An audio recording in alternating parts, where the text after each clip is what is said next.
pleasure to be here. I did a lot of research in this room as well as before it was in this room when the Labor Archives was in this crappy little annex. But when this new lovely library was built, as it should be, this archives became front and center, right? And it's now very much part of the library. And I appreciate that a great deal. And in case you don't know it, your institution, San Francisco State, is the single best place in the San Francisco Bay Area to study this stuff. I did research at all sorts of institutions over the last decade on this subject that I'll talk to you about. And UC Berkeley doesn't have nearly as much stuff.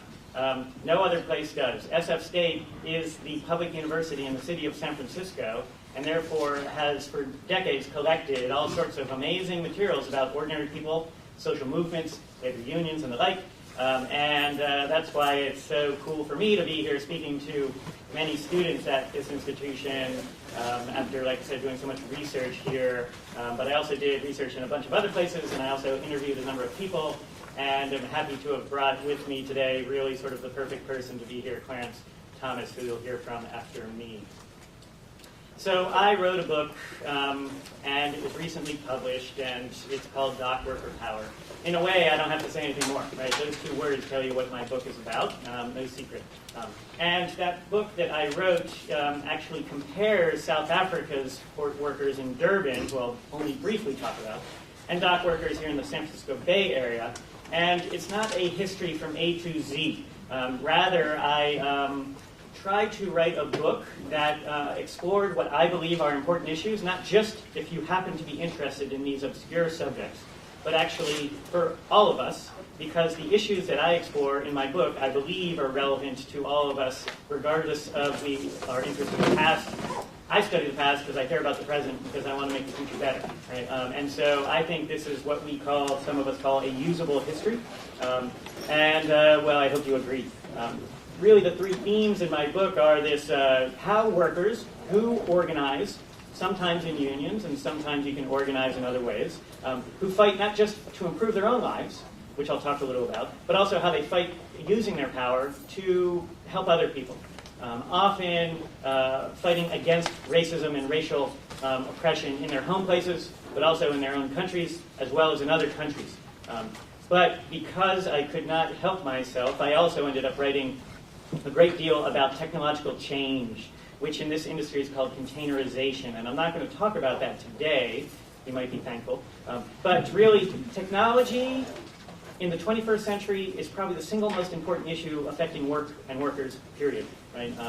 And whether you work as a professor like me, or whether you work on the docks, it is affecting all of us. And so in that way, a third theme of my book is this technological change, because really what was happening in the Bay Area in the 60s and into the 70s predicted what was going to happen around the world in terms of globalization and transportation and the movement of stuff, of cargo.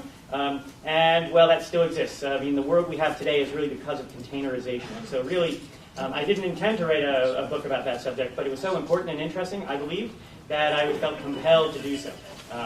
And I guess if that's exciting to you, I do have a few copies of my book here that I'm selling cheaper than if you buy it on some evil corporation website.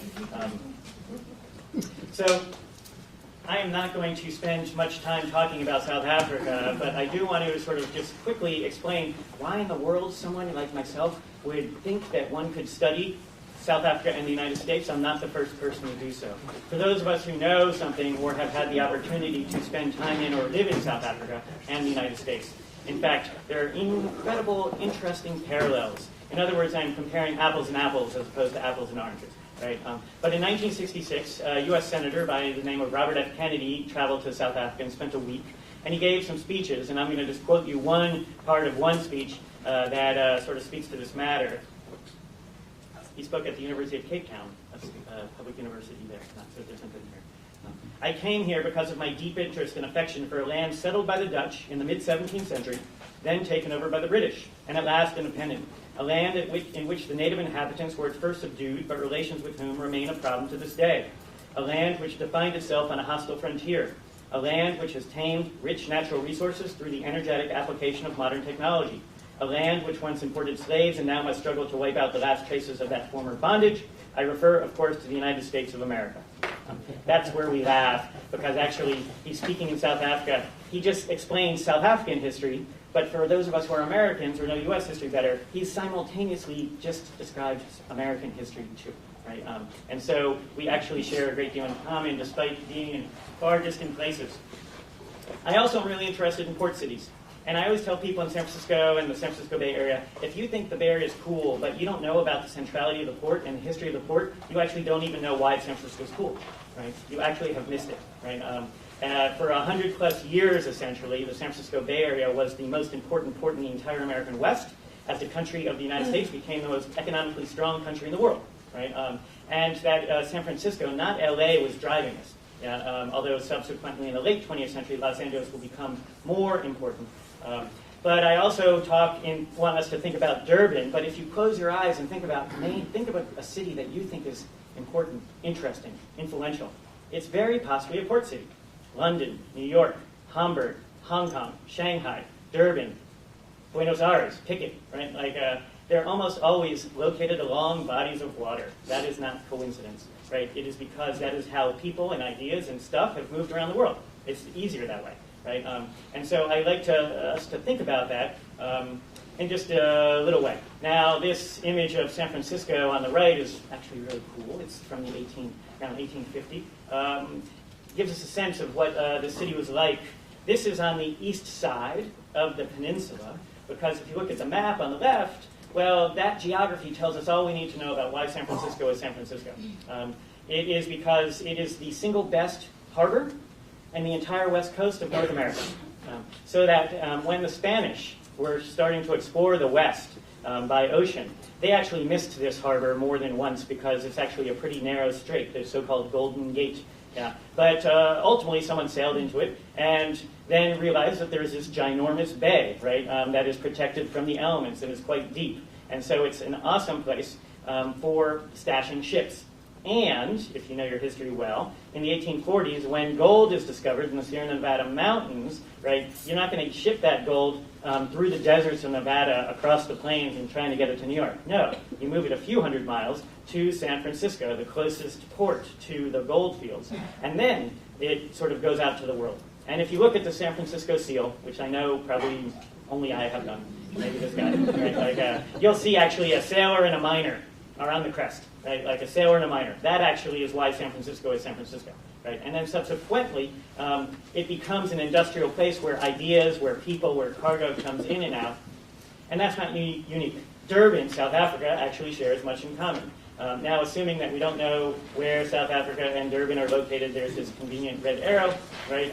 That is the southeast corner of the continent of Africa. Durban is the best port in what is now the country of South Africa. And it's the busiest port for the last 100 years in South Africa, and the busiest port in all of Africa. Right? And so Durban is important within the continent and across the southern hemisphere.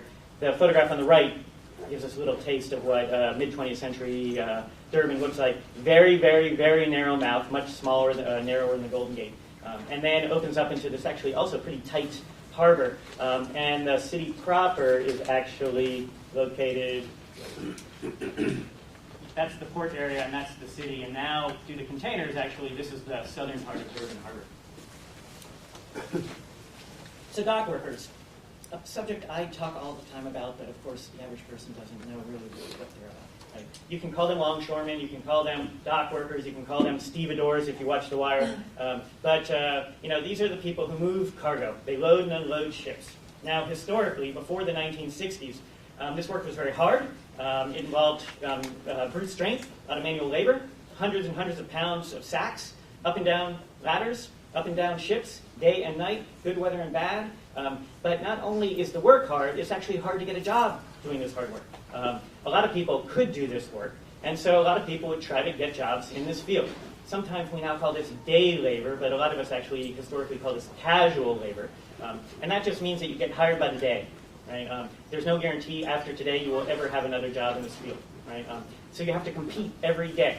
Right? And if there's 100 of you in this room, and you show up and there's only 20 jobs, and I'm the hiring boss, I get to pick. And who do I pick? I pick who I like. I pick who's maybe of my same race. maybe of my same religion, maybe of my same neighborhood, maybe because you've in fact bribed me to hire you. And this process is incredibly exploitative, but it also results in me being able to pay you little money, right? And so not only is the work hard and dangerous, right, it also is even hard to get this job. And it's not surprising, therefore, that dock workers often complained about their situations. This is not unique to the Bay Area. This is worldwide for hundreds of years.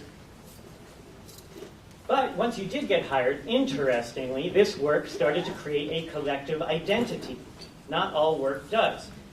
You have to work in large gangs because to move all the stuff off and on ships might require 100 people a week to do. Right? And you often work in teams of 2 because even the sacks you might be lifting and loading are heavy. Right? And this work is dangerous, and dangerous work often sort of unites people. Sometimes we think about this as soldiers, the so-called band of brothers. It's not because they're military, it's because it's dangerous. Right? Miners also have similar identities, sailors, dock workers, and others. I rock climb, right? I am bonded to my friends who I climb with because, in fact, we are putting our lives on the line, and we are dependent on each other, right? So too dock workers, right? And so they have united often together because of the work that they do, and because the bosses are often very different. There is zero opportunity to move from the gangs up into the bosses, right? It's a very clear division between us and them, and the bosses are working you really hard. Why? Because they pay by the hour. If they work you faster, they pay you less. Right? And so you have opposite interests. You are not on the same team. You are not a Walmart associate, right? You are in fact an employee, right? And they are the employers, and there is no there's a very clear line between the two, right? Now, what's interesting is that time and again, in the Bay Area, but also in many other places in the world, dock workers have organized, not just because of their work issues, but also because they want to improve their lives. Through, wage increases, safer workplaces, less exploitative hiring, and whatnot. And famously, in San Francisco in 1934, the so-called Big Strike, where dock workers in this city, which was the biggest and most important city in the West in terms of port, right, and dock workers up and down the entire West Coast all went on strike. Because, of course, if you don't go out together, companies basically move stuff to different ports and play cities off of each other, right? So a coast-wide strike. That lasts the better part of 3 months, right? In the midst of it, 2 strikers are killed, right, by the San Francisco police. In the aftermath of Bloody Thursday, it becomes a general strike, very rare in U.S. and world history, where the entire city's workforce went out on strike in solidarity with the strikers in the industry, right? The San Francisco General Strike of '34. And lasted a bit longer, but in the aftermath, the union is born, led by an Australian immigrant who had come to the Bay Area a decade prior, named Harry Bridges, pictured here. And they continued to use their power to improve their conditions in ways I'm going to explain momentarily. Although this quote from Lou Goldblatt, the second in command of the union for many decades, legend, but no longer alive for some time, decades. The shipping industry is key, right? It has a feature you should never underestimate, the economic power of longshoremen. It is the power to stop work.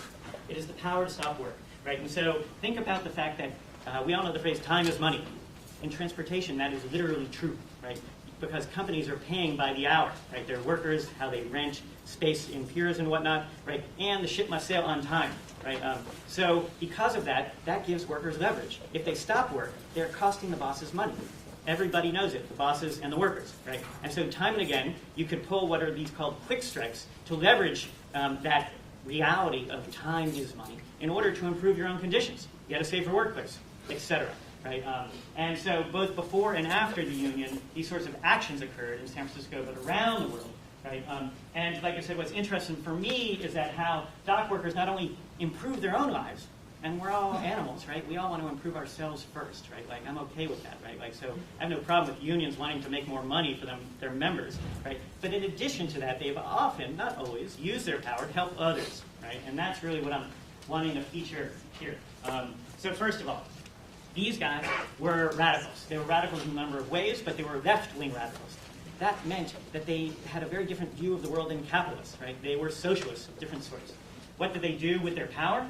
They created a system that was the opposite of the old hiring system.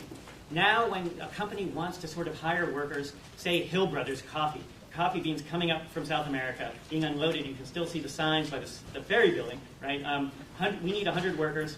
they call up the hall. You don't report to trying to compete against your fellow workers at their peers. They call the union. We have elected some of our own members to decide who gets to go to these jobs. We get to decide who gets to go. Right? And then how do we decide that? We use a system called low man out. Those who have worked the fewest amount of hours in that part of the year get the first jobs. Right? The last shall be first. Right? This is very radical. Right? This is very unusual. They institute this up and down the coast, right, because of their left-wing politics, and they are also anti-racist.